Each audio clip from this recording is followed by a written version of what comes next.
Naglaan ang SM Investments Corporation, SMIC, ng mahigit 3 bilyon pesos o $50 milyon para sa pagbuo ng 6 na bagong geothermal energy sites ngayong 2026, sa pamamagitan ng Philippine Geothermal Production Company Incorporated, PGPC. Layunin ng SMIC na palawakin ang kanilang portfolio sa renewable energy, kasunod ng operasyon nila sa Mukban at Tiwi Fields. At bago natin ituloy, kung ikaw ay bago pa lang sa aking YouTube channel ay huwag kalimutan mag-subscribe at i-click na rin ang bell icon para lagi kang updated sa mga bago kong upload video. Plano ng Philippine Geothermal Production Company, PGPC, ang Renewable Energy Unit ng SM Investments Corporation, SMIC, nagagastos ng hindi bababa sa 3 bilyon pesos ngayong taon para palakasin ang drilling at exploration sa mga kasalukuyang pasilidad nito at 6 na bagong konsesyon na lugar. 6 na bagong geothermal concessions ang i-develop ng sunod-sunod. Bahagi ito ng agresibong pagpapalawak sa malinis na enerhiya, clean energy. Kabilang sa mga lokasyon ng exploration projects ang Kalinga, Daklan, Cagayan sa Northern Luzon, pati na rin sa Malabo at Malinaw sa Southern Luzon. Suportahan ang pangangailangan sa kuryente at pataasin ang kakayahan ng PGPC na magbigay ng geothermal power. Ang hakbang na ito ay nagpapakita ng dedikasyon ng SMIC sa pag-invest sa mga proyektong nakabubuti sa kalikasan.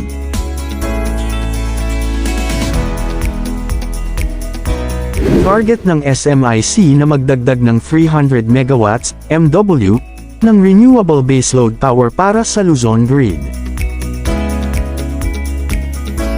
Layunin nitong doblehin ang kasalukuyang kapasidad ng kumpanya mula 300 megawatts mula sa Mukban at Tiwi Fields, patungong 600 megawatts sa mga susunod na taon.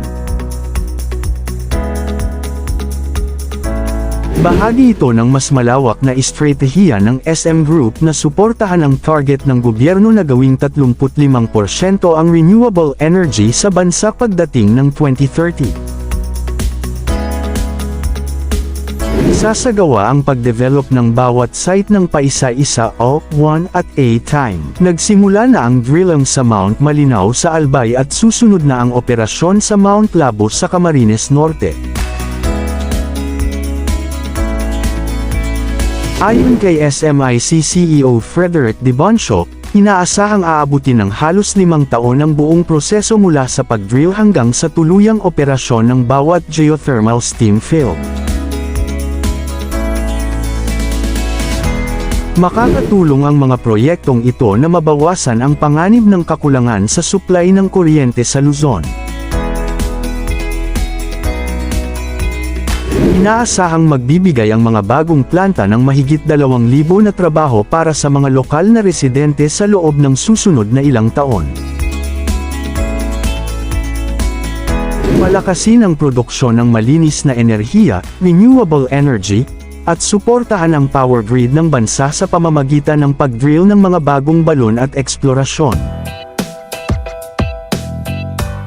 Kasalukuyang nag-uumpisa ang drilling ng karagdagang balon, may potensyal na kapasidad na 49 megawatts, ang Mount Labo, Quezon, Camarines Norte, Camarines Sur, kasunod na nakapilang eksplorasyon. Ang pagpapalawak na ito ay bahagi ng estratehiya ng SMIC na dagdagan ang kapasidad ng kanilang geothermal power, na nagbibigay ng 24/7 baseload renewable energy.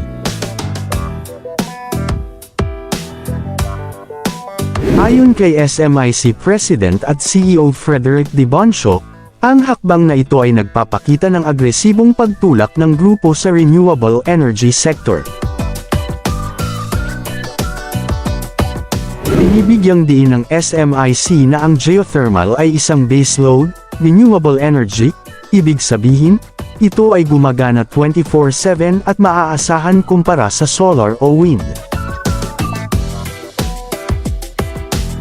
Sa kabuuan, ang 2026 ay markado bilang isang agresibong taon para sa SM Group sa pagpapalalim ng kanilang footprint sa clean energy, partikular sa geothermal, upang suportahan ang energy ng bansa habang tinutugunan ang sustainability.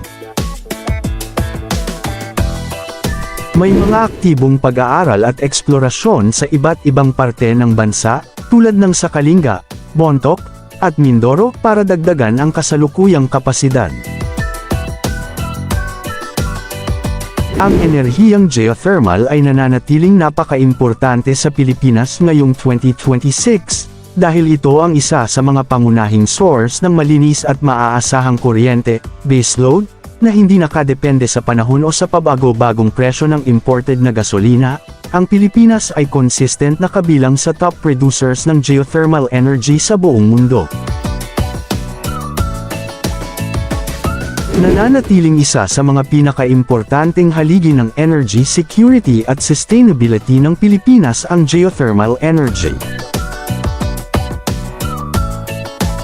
Bilang pangatlo sa pinakamalaking producer ng geothermal power sa buong mundo, ang Pilipinas ay patuloy na umaasa sa baseload power na ito dahil ito ay malinis, maaasahan 24/7 at hindi apektado ng pabago-bagong presyo ng imported na crudo o coal.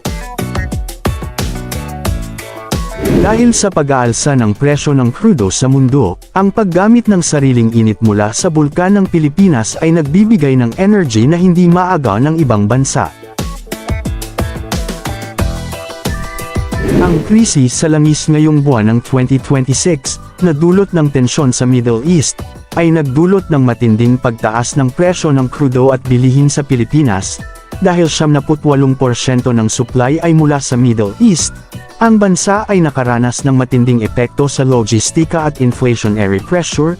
Tiniyak ng gobyerno ang 60-day supply, ngunit nagbabala ng pagtaas ng pamasahe at bilihin. Ang mataas na presyo ng langis ay inaasahang magpapataas ng presyo ng mga pangunahing bilihin, inflation, na direktang tatama sa mga consumer.